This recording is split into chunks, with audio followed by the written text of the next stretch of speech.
do Gol, ó, o modelo do aparelho é esse aqui, ó. Foi trocada a bateria, então ele descodifica. Aí liga a chave, ó. Quando ligar a chave, vou desligar e ligar a chave de novo. Ó, ele tá descodificado.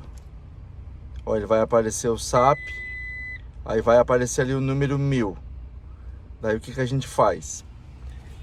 Geralmente no manual, olha só, no manual proprietário, tem aqui o sistema de som. Aí vem aqui na primeira página, tem aqui o código do som original, né? Os códigos aqui. E aqui no meio, ó, 1268, que é o código desse som. Aí a gente vem aqui para fazer, ó, 1, 2, 3, 4, 5, 6. Tem os 6 botões. O 1 é o 1 aqui, ó. Ó, se eu mexer o 1 aqui, ó, ele vai mexer aqui, ó.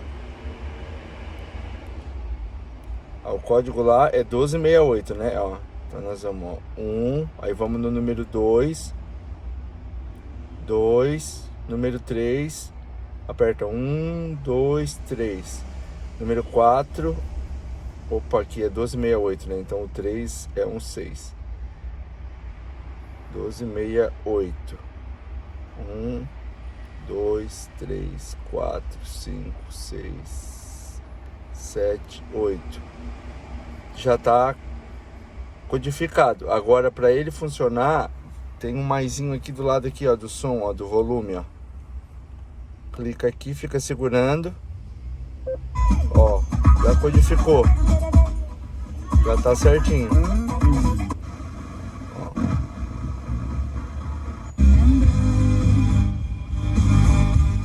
Fechou?